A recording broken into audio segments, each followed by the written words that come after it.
Ma'am साहब, ma'am साहब, ma'am साहब, कहाँ चली गई? मैं तो यहीं छोड़ के गया था। मेम साहब, मेम साहब।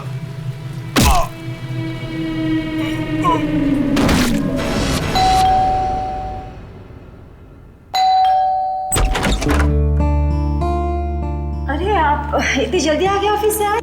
हाँ, आज काम कुछ कम था। ये लो, आते आते तुम्हारे लिए कुछ साग सब्जियां लाया हूँ और इसे फ्रीजर में रख दो। विशाखा के लिए लाया हूँ, उसे आइसक्रीम पसंद है ना। आज आपकी लाडली ये खाने वाली नहीं है। पर क्यों? आज सुबह से ही उदास है, खुद को कमरे में बंद कर रखा है और खाना भी नहीं खाया उसने। तुमने उसे कुछ कह दिया क्या? मैं क्या कहूँगी, लेकिन हाँ, आज सुबह किसी का फोन आया था।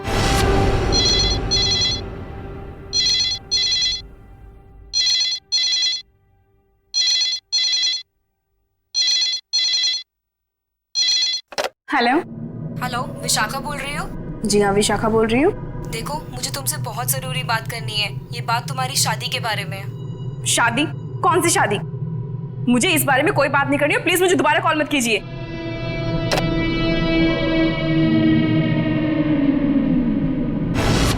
अरे इतनी मुश्किल से तो 2 हफ्ते पहले टूटी हुई शादी को भूल पाई थी, और फोन करके उसके जख्म किसने हरे कर दिए? बहुत पूछा मैंने कि किसका फोन था, लेकिन रोई जा रही है, जवाब ही नहीं दे रही है। मैं देखता हूँ, तुम चिंता मत करो। विशाखा, विशाखा बेटे, विशाखा बेटे, दरवाजा खोलो। विशाखा, दरवाजा खोलो। विशाखा! ये दरवाजा क्यों नहीं खोल रही है? रोने की आवाज भी नहीं आ रही। कहीं उसने कुछ? अरे तुम विशाखा को नहीं पहचानती क्या? वो ऐसा कुछ नहीं करेगी। विशाखा बेटा, दरवाजा खोलो बेटे। विशाखा, दरवाजा खोलो। विशाखा! विशाखा?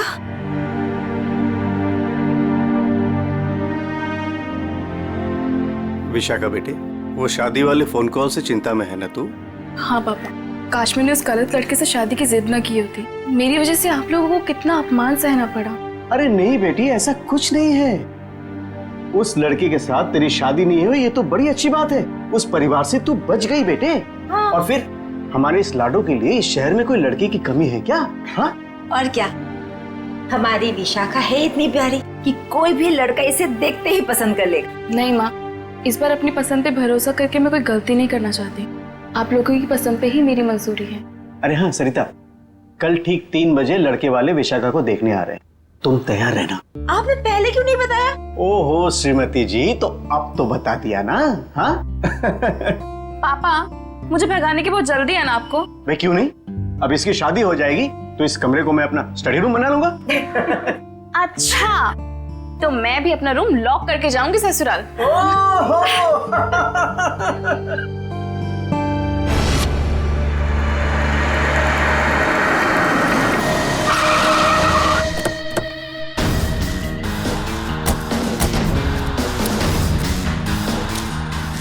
भाई साहब, मैं यहाँ का बचपन, मैंने ही आपको फोन किया था। लाश कहाँ पर है? जी उस तरफ।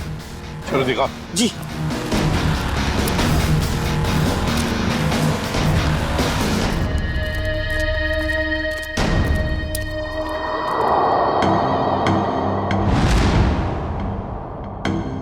ये ईंटें निकालो।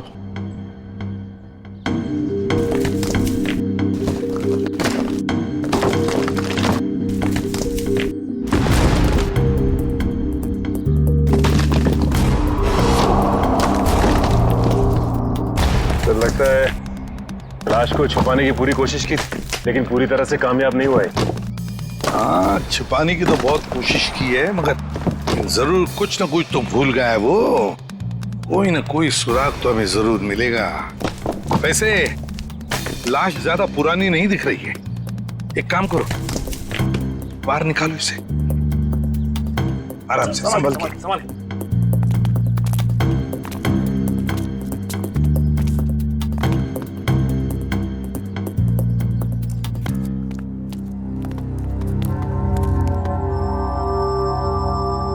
ये देखो, बड़ी बेरहमी से मारा है इसे। सामने से सीधे चाकू घोंप दिया सीने में। हाँ सर, देख के लगता है कि इसे चीखने चिल्लाने का मौका ही नहीं मिला। ये देखो, इसके सिर के पीछे भी चोट है। लगता है जिसने भी ये किया है ना, शायद पीछे से आकर इस रिक्शा वाले के सिर पर पीछे से हमला किया, वार किया। ये बेचारा मुड़ गया हमलावर को देखने के लिए, तो सामने से चाकू घोंप दिया।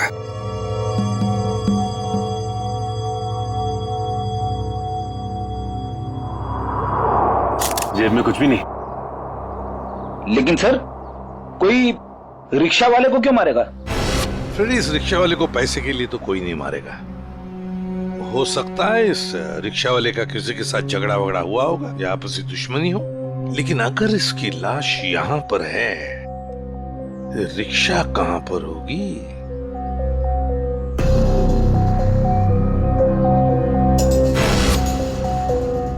सर, हाँ सर ये देखिए सर, ये खून की बूंदें और घसीटने के निशान हैं।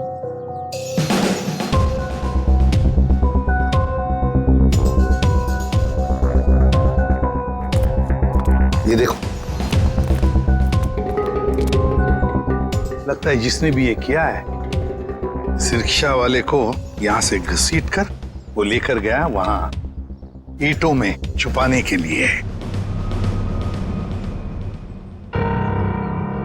वो क्या है?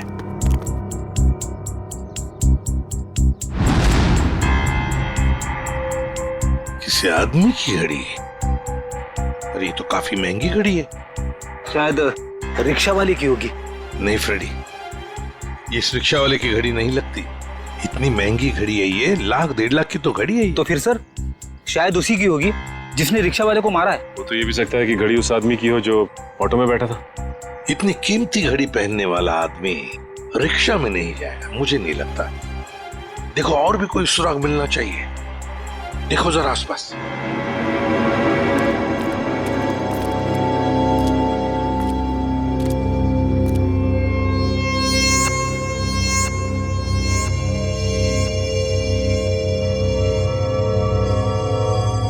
अरे सर, कुछ मिला? हाँ सर, किसी लड़की की ये डायमंड इयररिंग मिली है, यहाँ नीचे गिरी हुई थी। इयररिंग? इसका तो एक ही मतलब हो सकता है, जब ये हादसा हुआ तब कोई लड़की यहाँ पर मौजूद थी। तो खून लड़की ने किया?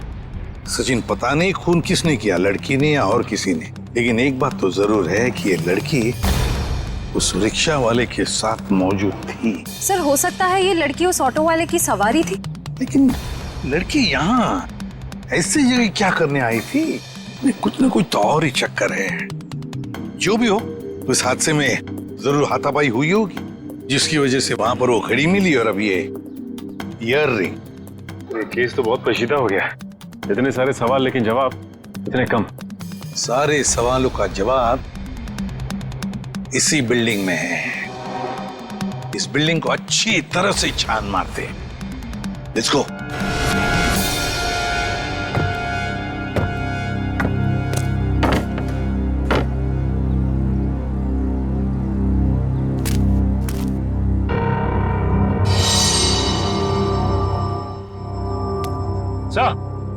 हाँ सचिन, क्या हुआ? ये देखिए सीढ़ियों पे खून की बूंदें। हाँ, ये देखो। सर, ये तो बहुत ही अजीब बात है। लाश वहां पर और खून की बूंदें यहाँ। मुझे तो कुछ और ही आ रहा है दिमाग में। कहीं और एक लाश तो नहीं इस बिल्डिंग में? ऊपर चलकर देखते हैं, देखते ये खून के धब्बे कहां तक है।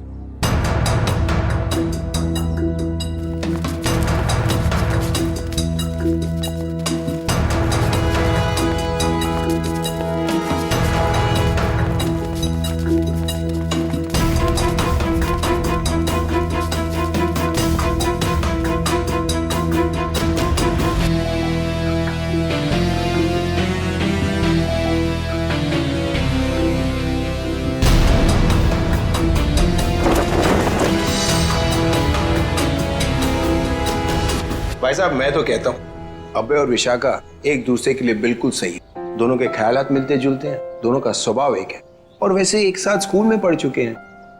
बेटा तुमने हमें बताया नहीं कि तुम अभय को पहले से जानती हो? नहीं पापा, अभय मेरी क्लास में नहीं थे। वो क्या है ना अंकल, हम दोनों की क्लासेस सेम थी पर सेक्शन अलग अलग थे। आप सेक्शन ए में थी और मैं सेक्शन सी में था। बात यह है ना जी, अभय के लिए एक से बढ़कर एक खानदान से रिश्ते आ रहे हैं, लेकिन इससे मना कर दिया है। स्कूल के वक्त से ही आपकी बेटी से प्यार करता है, लेकिन कह नहीं पाया, इसलिए आज मुझे आना पड़ा कहने के लिए। पापा प्लीज, आप मुझे एम्बैरेस कर रहे हैं। नैना और अनुष्का कैसे हैं? स्कूल टाइम से तुम्हारे बेस्ट फ्रेंड हुआ करते थे वो लोग। हाँ, नैना भी बेंगलोर में जॉब कर रही है और अनुष्का की रिसेंटली शादी हो गई है मसूरी में। सुना है बहुत ही खूबसूरत जगह है वो। जी। वैसे तो साउथ अफ्रीका भी बहुत ही सुंदर जगह है। 25 साल पहले हमने हमारे हीरो का बिजनेस वहां शुरू किया था और आज यहाँ तक ले आए उसे। आप लोग बैठिए, मैं आप लोगों के लिए चाय वगैरह लेकर आती हूँ। आप लोग बैठिए, हम आते हैं।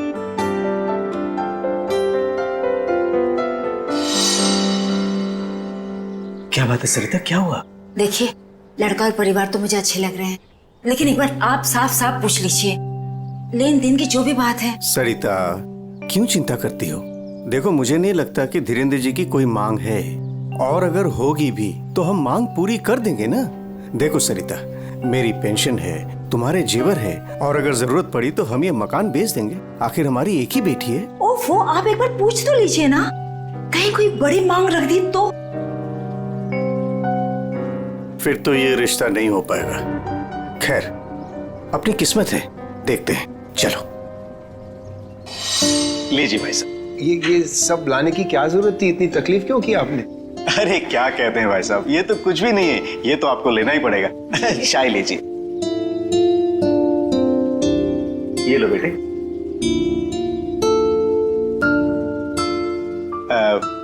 भाई साहब, अगर आप बुरा न माने तो कुछ देर हम लोग बाहर चल के आपस में बात कर लेते हैं। अरे इतने में बच्चे भी एक दूसरे से बात कर लेंगे। अरे ये तो बहुत अच्छी बात है, चलिए।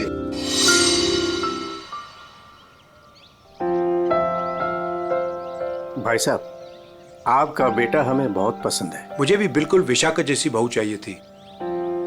अगर विशाखा अभय को पसंद उसकी करे। फिक्र आप मत कीजिए, हमारी मंजूरी में ही उसके यहाँ है।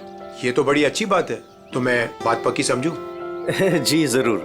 धीरेन्द्र जी, अगर आपकी कोई मांग हो तो आप मुझे। ये कैसी बात कर ली आप लोगों ने? अरे भाई, भगवान का दिया हुआ सब कुछ है हमारे पास।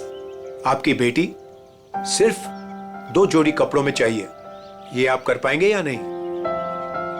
मुझे समझ में नहीं आता कि मैं आपका ये कर्ज कैसे चुका पाऊंगा। लेकिन हमारी एक शर्त है। शर्त? ये शादी 2 दिनों में हो जानी चाहिए। 2 दिनों में शादी की तैयारियां हम कैसे कर सकते हैं? देखिए, ये हमारी एक ही बेटी है, हम चाहते हैं कि उसकी शादी बड़े धूमधाम से हो, इसलिए थोड़ा अगर आप हमें वक्त दे दे तो। देखिए भाई साहब, मैं आपकी बात समझता हूँ, लेकिन 3 दिनों के अंदर मुझे साउथ अफ्रीका पहुंचना है। सिर्फ मेरे बेटे की वजह से मैं अपना पूरा कारोबार छोड़ के आया हूँ। अगर आप ये नहीं कर पाओगे तो ये रिश्ता नहीं होगा। हाँ?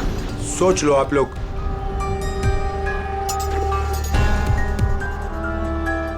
ठीक है भाई साहब, ये शादी परसों ही होगी। ये तो बहुत अच्छी बात है, मुबारक हो। देखिए, आप शादी की तैयारियां कीजिए, पैसे की चिंता न कीजिए, वो हम करेंगे। जी।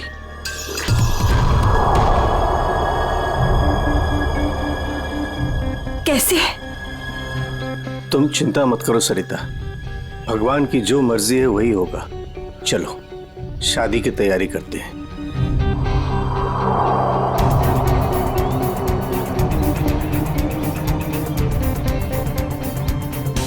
पता नहीं मुझे ये सब ठीक क्यों नहीं लग रहा है। शादी ब्याह जैसी चीज जल्दबाजी में करना,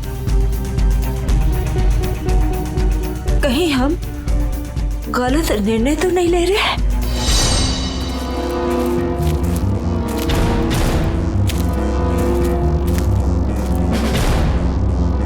सर, इस लड़की का चेहरा तो पूरी तरह से बिगड़ चुका है, इसकी पहचान करना बहुत मुश्किल होगा। तो सर, लड़की के पास से ना ही कोई आइडेंटिफिकेशन मिला है, ना ही कोई मोबाइल। तो लाश को देख के लगता है कि इसकी और उस ऑटो ड्राइवर की मौत लगभग एक ही वक्त हुई है सर।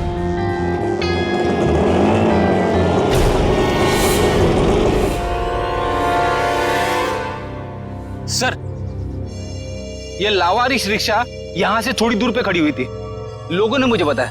और सर, ये रहे रिक्शा के पेपर्स। वो लाश इसी रिक्शा ड्राइवर की थी, चमन नाम था उसका। और सर, ये फोटो भी लगी उसकी। हाँ, चमन खुद मालिक था इस रिक्शा का। और कुछ मिला? हाँ सर, मोबाइल मिला है सर, लेकिन सर बैटरी डाउन है इसकी। ठीक है, कोई बात नहीं, इसमें से हमें बहुत कुछ इंफॉर्मेशन मिल सकती है।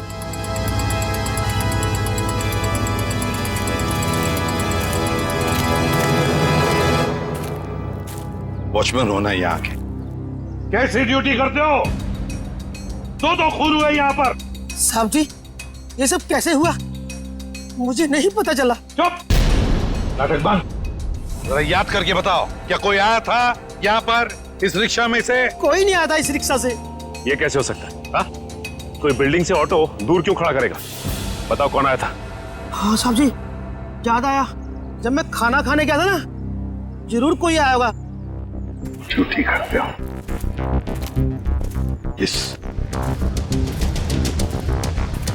इस चमन की पूरी कुंडली निकालो। हाँ अभिजीत सर, वो ऑटो वाले के फोन की डिटेल मिल गई है सर। ये 11 बजे के करीब ममता नगर से निकला और 11:30 बजे जेल स्टेशन पे पहुंच गया। ये MG road under construction building पे कब पहुंचा? सर 12:30 बजे जेल स्टेशन से सवारी लेने के बाद 12:40 पे उस जगह पे मिला था जहां पे वो ऑटो खड़ा मिला था।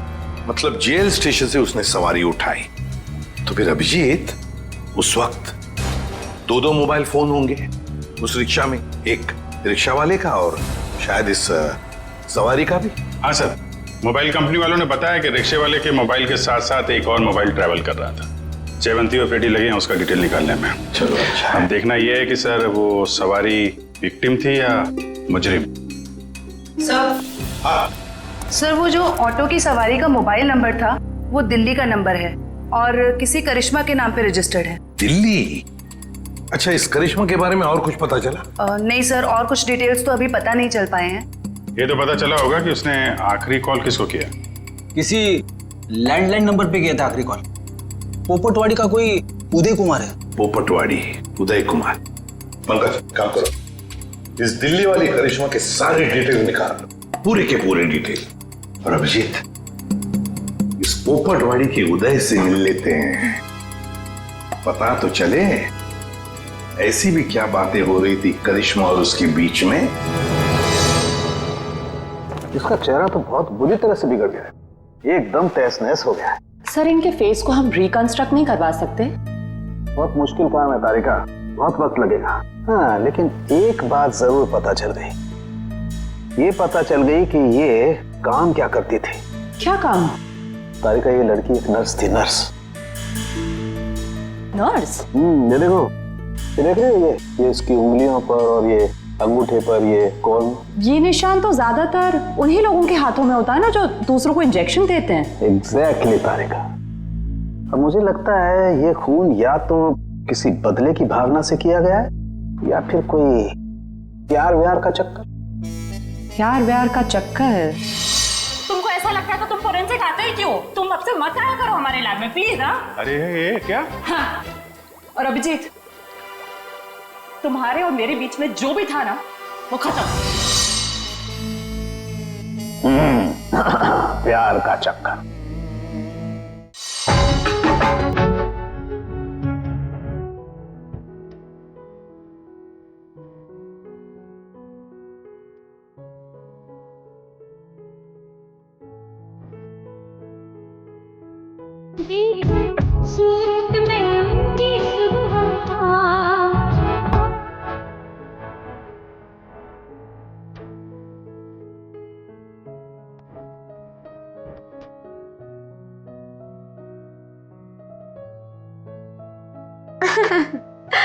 विशाखा, तुम्हें पता है वैसे तो मैं अभय की मुंह बोली बहन हूँ, पर हाँ, एक सगी बहन अपने भाई को उतना प्यार नहीं करती, उससे भी ज्यादा प्यार मैंने अपने भाई को दिया है। Sweet of you. Thank you so much मेरे भाई को शादी के लिए हाँ कहने के लिए।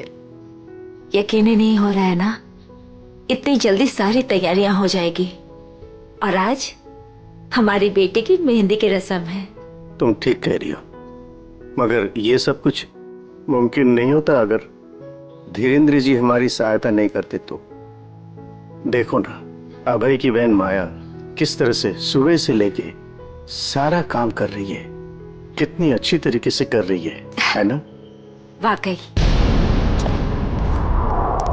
सर, यहाँ पे तो शादी की तैयारियां चल रही है, पूछताछ कैसे करेंगे? वही तो, लेकिन एक बात याद रखना, ऐसे माहौल में जरा समझदारी से काम लेते हैं, किसी को ठेस नहीं पहुंचनी चाहिए, है ना? अरे आइए आइए, आप लोग लड़के वालों की तरफ से? देखिए, हम लोग मेहमान नहीं हैं, हम लोग सीआईडी से आए हैं। सीआईडी? यहाँ सब कुछ ठीक तो है ना? देखिए, आप फिक्र मत कीजिए, हमें पता है आपके घर में शादी का रस्म चल रहा है। लेकिन देखिए, बात को ज्यादा नहीं है, सिर्फ 2 मिनट की बात है। एक बात बताइए, कल लैंडलाइन पे कोई अनजान फोन आया था? हाँ, मेरी बेटी विशाखा ने फोन उठाया था। जरा बुलाइए ना विशाखा को। विशाखा बेटी, 1 मिनट इधर आना। हाँ जी, 1 मिनट। जी पापा। बेटे ये। हाय विशाखा, शादी मुबारक हो। Thank you. हम सीआईडी से हैं, मैं इंस्पेक्टर श्रेया। कल सुबह 10 बजे लैंडलाइन पे एक कॉल आया था। जी आया था। किसका फोन था? किसी करिश्मा का फोन था, बट मैं उसे नहीं जानती। अगर तुम उस लड़की को नहीं जानती हो तो उसने तुम्हें क्यों कॉल की? दरअसल वो मुझसे मिलना चाहती थी, पर मैंने उसे मना कर दिया। तुम तो कह रहे हो तुम उसे जानती तक नहीं, फिर भी वो तुमसे बात करना चाहती थी। कोई ना कोई तो वजह जरूर होगी, हैं? बताओ। शायद वो मेरी शादी के बारे में कुछ बात करना चाहती थी। क्या क्या बात करना चाहती थी? कुछ बताया उसने? जी, तब तक तो मुझे भी नहीं पता था कि मेरी शादी होने वाली है। वो शायद मेरी पिछली शादी के बारे में बात करना चाहती थी। मतलब विशाखा, तुम्हारी पहले भी एक शादी तय हो चुकी थी जो टूट चुकी है। देखिए प्लीज, अगर इस बारे में इस वक्त बात न करें तो अच्छा होगा।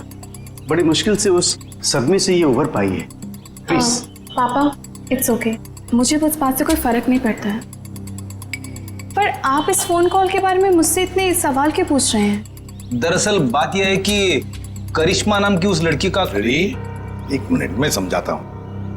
देखिए, ये करिश्मा जिसने फोन किया था यहाँ पर, हम उससे मिलना चाहते हैं एक केस के सिलसिले में। ये करिश्मा कोई मुजरिम है क्या? क्या इसने कोई जुल्म किया है और ये मुझसे क्यों बात करना चाहती है? देखो, करिश्मा मुजरिम है या नहीं ये अब तक तय नहीं हुआ है। खैर छोड़ो, आप लोग शादी की तैयारियां करो। और विशाखा, हम सब की तरफ से शादी मुबारक हो। Thank you.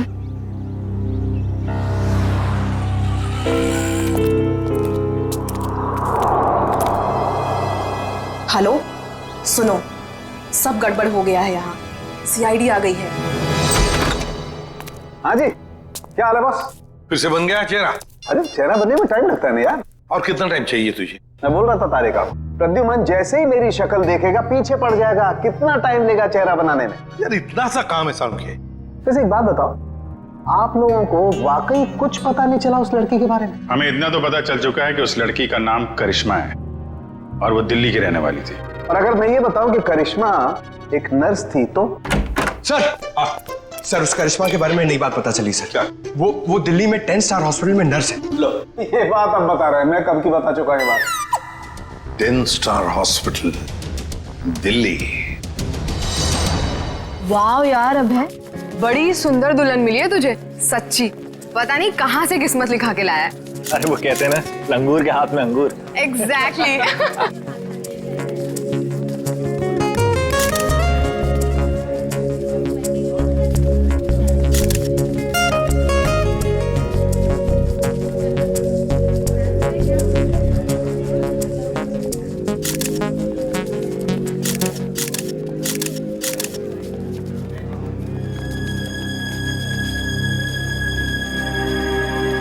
उदय जी, आप रो रहे हो? सब ठीक तो है ना? ये तो खुशी के आंसू हैं। आज अपने बेटी को दुल्हन बना जो देख पा रहा हूं मैं, इसलिए। आपसे कुछ बात करनी थी। हाँ हाँ, तो कहिए ना। यहाँ कहना ठीक नहीं होगा, जरा अंदर चलिए ना, क्यों, हमसे शादी में कुछ कमी रहेगी क्या? नहीं नहीं नहीं नहीं, वो सब ठीक है, A1। देखिए, सारे मेहमान आ रहे हैं, अगर हम यहाँ से चले गए तो कुछ परेशानी हो जाएगी। फेरे हो जाए, उसके बाद दोनों बैठ करके बातें करते हैं। देखिए, मेहमानों को छोड़िए, आप अंदर चलिए, वरना ये शादी नहीं होगी।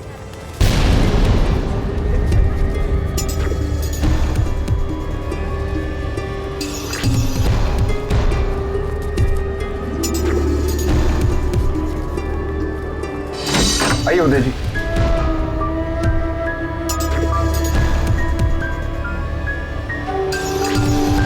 धीरेन्द्र जी, बात क्या है आप बताइए ना।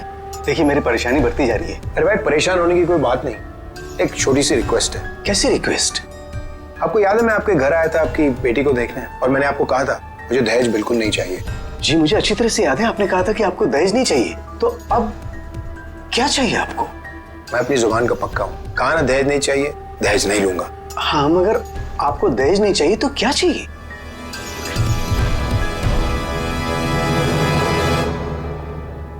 किडनी किडनी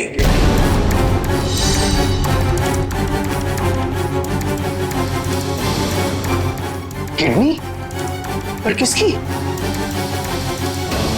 मैं शायद आपको बताना भूल गया कि मेरी तबीयत दरअसल ठीक नहीं रहती, और जल्द से जल्द अगर किडनी ट्रांसप्लांट नहीं हुआ तो मैं ज्यादा दिन नहीं बच पाऊंगा। Kidney transplant? देखिए, आपकी बेटी की शादी है और कुछ ही दिन बाद उसका ससुर यानी कि मैं मर जाए तो आपको कैसा लगेगा? पर धीरेन्द्र जी, मैं अपनी किडनी कैसे, मेरा मतलब। मैंने पूरा पता लगा लिया है, हम दोनों की किडनीज मैच होती हैं। अच्छा, तो इसका मतलब ये शादी ब्याह ये सब ढोंग है। दरअसल आपको मेरी किडनी चाहिए, इसलिए आपने ये सब। अब फेरों में 2 घंटे और, बहुत समय आपके पास, सोच लीजिए। और वैसे भी हम दोनों एक परिवार का हिस्सा बने जा रहे हैं, तो एक परिवार वाले का फर्ज बनता है दूसरे परिवार वाले की जान बचाने का।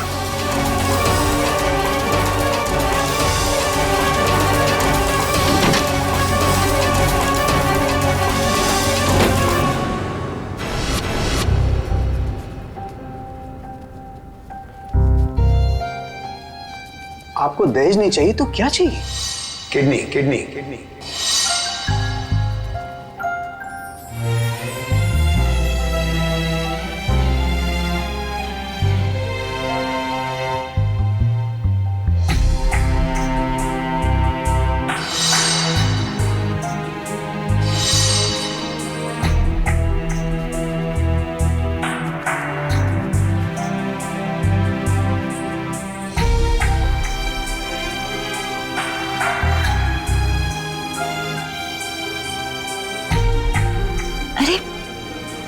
चले गए थे आप? कुमार साहब आए हैं अपनी पत्नी के साथ, वो आपको ढूंढ रहे थे। सरिता, आओ मेरे साथ, 2 मिनट तुमसे बात करनी है। चलो।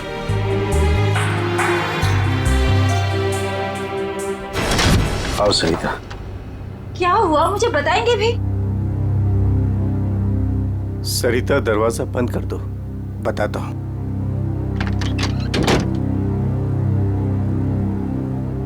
अभी तो बताइए, मुझे बहुत घबराहट हो रही है। धीरेन्द्र जी ने मुझसे कुछ मांगा है। पता था मुझे कि ये शादी दहेज लिए बिना हो ही नहीं सकती।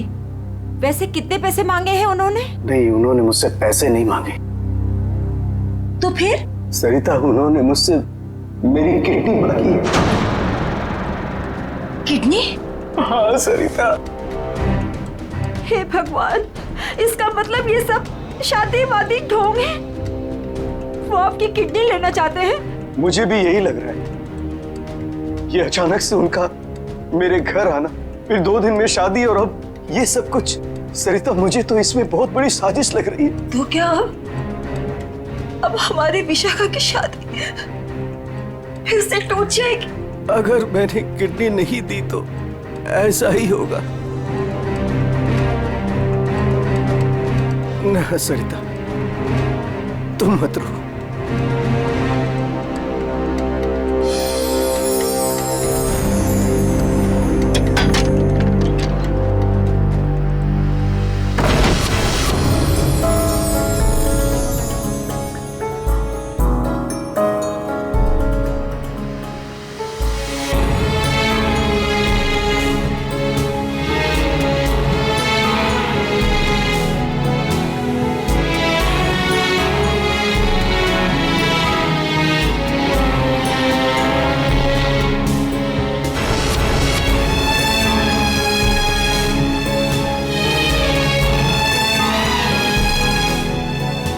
सारे मेहमान आ चुके हैं और अगर इस बार भी हमारी विशाखा की शादी नहीं हुई तो वो पूरी तरह टूट जाएगी। एक जख्म तो वो पहले ही खा चुकी है, लेकिन अब दोबारा वो बर्दाश्त नहीं कर पाएगी। मैं जानता हूं सरिता, तुम ठीक कह रही हो, इसलिए मैंने सोच लिया है मैं अपनी किडनी दूंगा। हाँ सरिता। नहीं, अगर आपने किडनी दे दी तो आपका क्या होगा? मुझे कुछ नहीं होगा सरिता। और वैसे भी इंसान के शरीर में 2 किडनियां होती है जिससे उसका शरीर चलता है, लेकिन फिर भी इंसान एक किडनी के सहारे जी सकता है। मुझे ये सब कुछ ठीक नहीं लग रहा है। अगर कुछ ऊंच नीच हो गई तो मैं आपको खोना नहीं चाहती हूँ। नहीं सरिता, मुझे कुछ नहीं होगा, और अगर मुझे कुछ हो भी गया तो कम से कम मेरी आत्मा को ये सोचकर संतुष्टि तो मिलेगी ना कि मैंने अपनी बच्ची की खातिर उसके पैदाइश से लेकर के उसकी शादी तक सब कुछ किया। प्लीज।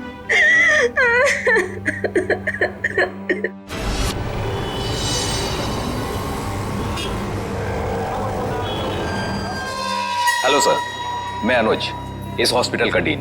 करिश्मा की मौत की खबर सुनकर आई एम शॉक्ड।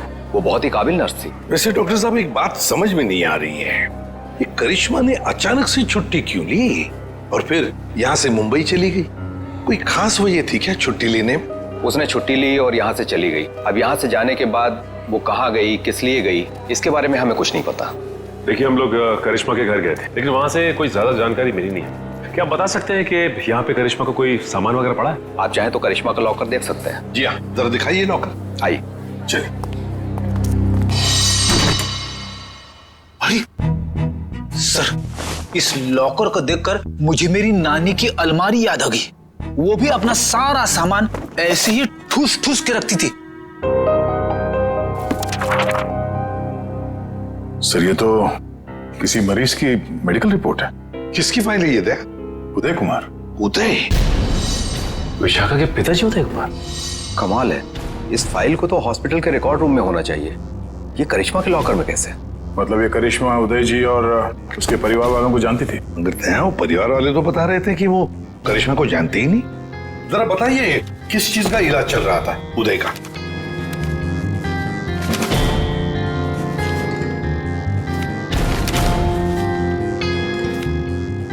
क्या डॉक्टर साहब, आपके चेहरे का रंग उड़ा हुआ क्यों है?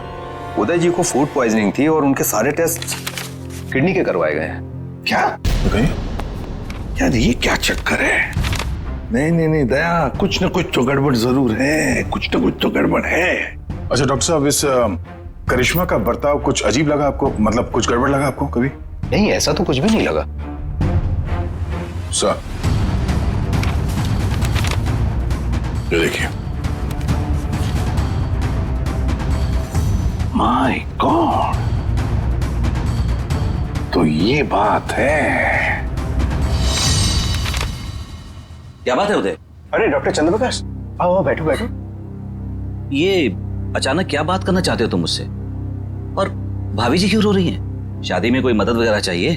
डॉक्टर, शादी की कोई बात है ही नहीं। अच्छा, तुम ये फाइल मेरी देखो ना, मेरी मेडिकल फाइल। ये फाइल चेक करके बताओ कि क्या मैं अपनी एक किडनी डोनेट कर सकता हूँ? उदय, तुम्हारी बेटी की शादी हो रही है और इस वक्त तुम्हें ये सवाल सूझ रहा है? डॉक्टर, शादी न रुके इसलिए तो मैं ये बात पूछ रहा हूँ तुमसे। बताओ ना। क्या मतलब है? मतलब मैं बाद में तुम्हें समझाऊंगा। तुम पहले मुझे ये बताओ कि मैं एक किडनी के सहारे जी सकता हूँ या नहीं। बताओ डॉक्टर, मुझे प्लीज बताओ ना।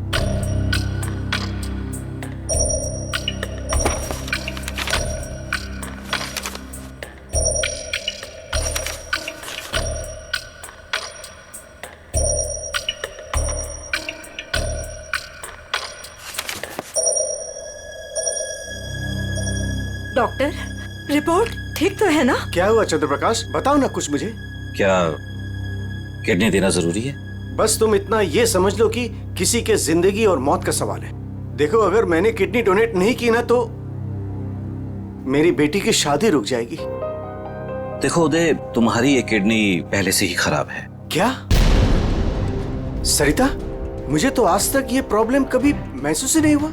कैसे किडनी फेलियर हो सकता है? क्योंकि उदय, तुम्हारी बॉडी दूसरी किडनी से फंक्शन कर रही है। आई एम सॉरी, अगर तुमने ये दूसरी किडनी भी डोनेट कर दी तो क्या? तो तुम्हारा बचना नामुमकिन है।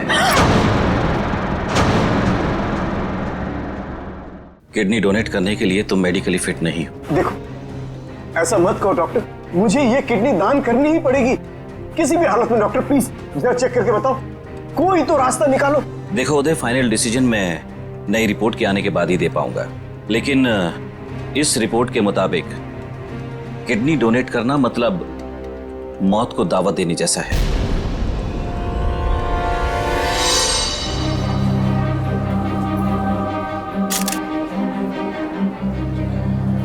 आओ। क्या हुआ माँ? आप परेशान लग रही हैं। नहीं, ऐसी कोई बात नहीं, फेरे का समय हो गया है। आओ।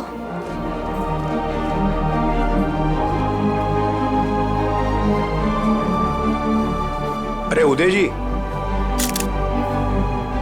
आप ही को ढूंढ रहा था। फेरे लगवाएं या फिर मैं बारात वापस? जी नहीं, बारात वापस ले जाने की नौबत नहीं आएगी। मुझे पता था, आप बड़े समझदार इंसान हो, सही डिसीजन लिया। और वैसे आप अपनी बेटी को इतना प्यार जो करते हो, आइए। यकीन नहीं आ रहा है दया, शादी के नाम पे ऐसी सौदेबाजी।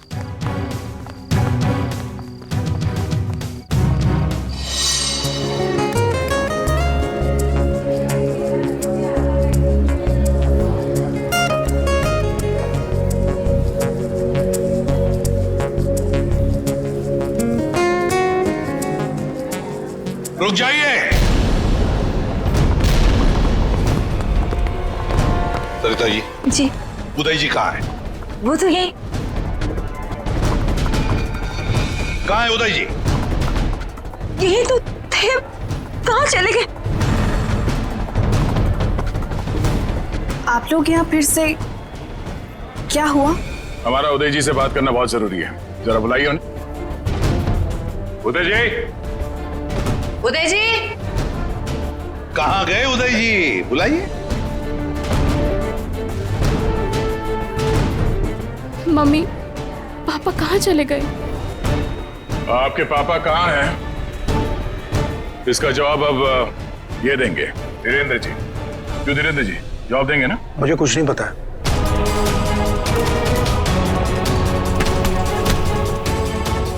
नहीं पता तो सड़क कहाँ रहे आप?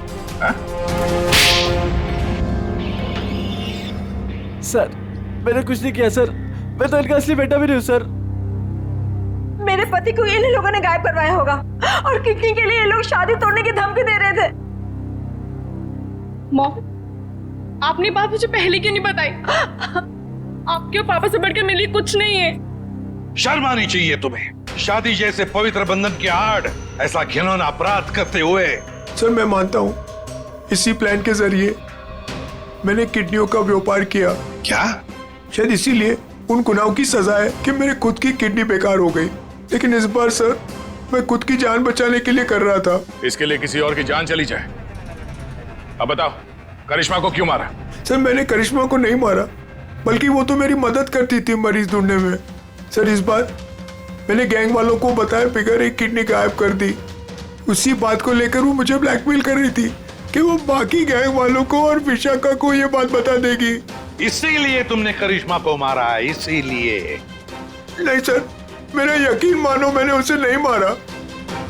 मुझे लगता है कि सर, उसके मौत के पीछे मेरे बाकी गैंग वालों का हाथ है। कौन है तुम्हारे साथी? कहाँ लेकर गए उदय को? किडनी निकलवाने। ऑपरेशन शायद शुरू भी हो गया होगा। कहाँ हो रहा है ये किडनी निकालने का ऑपरेशन?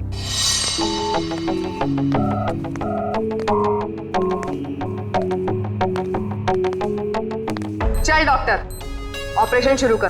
देखो, तुम जो ये कर रहे हो ना, ठीक नहीं कर रहे हो। बकवास बंद कर और अपना काम कर जल्दी।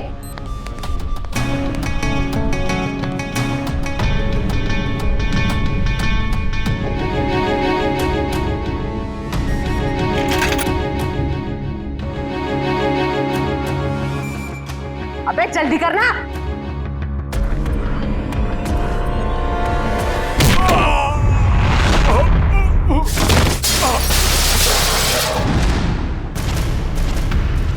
कौन है वहां? कौन है?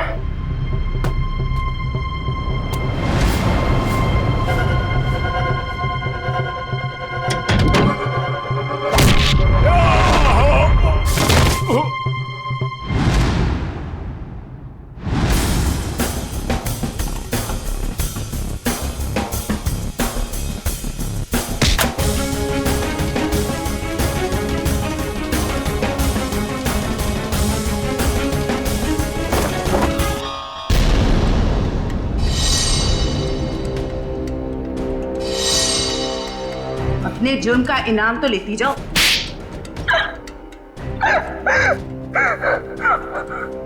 ये सारा षड्यंत्र हमने सिर्फ लोगों की किडनियां हथियाने के लिए किया है। ये सब पता है हमें। ये बताओ करिश्मा को क्यों मारा तुम? क्योंकि करिश्मा हमें धोखा दे रही थी। लेकिन तुमने करिश्मा का खून किया, ये बात तुमने धीरेन्द्र से क्यों छुपाई? ताकि जब धीरेन्द्र किडनी ट्रांसप्लांट के लिए ऑपरेशन थिएटर में आए तो वहां उसे आराम से मार सके, ताकि वो खून ना लगकर एक हादसा लगे। और उदय की किडनी तुम ऊंचे दाम में बेचना चाहती थी, क्योंकि उदय का blood group Bombay blood group है, एक रेयर ब्लड ग्रुप है ना? यही प्लान था सर, लेकिन आप सीआईडी वालों की वजह से वो सब चौपट हो गया।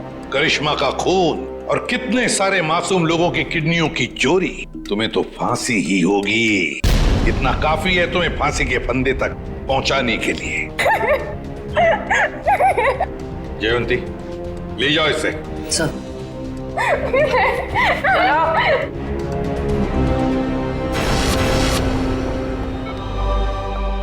कैसे आप? तबीयत कैसी है आपकी? पापा ठीक तो है आप? सरिता, विशाखा बेटी, तुम लोग रो क्यों रहे हो? क्या हुआ मुझे? मैं आपसे कभी बात नहीं करूंगी। आपको क्या लगा मेरी शादी आपकी जिंदगी से ज्यादा जरूरी है? ऐसी कोई बात नहीं। दरअसल मैं और सरिता, हम तो सिर्फ तुम्हारी खुशी चाहते हैं बेटे। मेरी खुशी आपसे है, आपसे है। माना बाकी लड़कियों की तरह मेरा भी सपना है कि मेरा भी एक अच्छा पति हो, लेकिन वो पति मुझे अपने पिता की कीमत पर बिल्कुल नहीं चाहिए।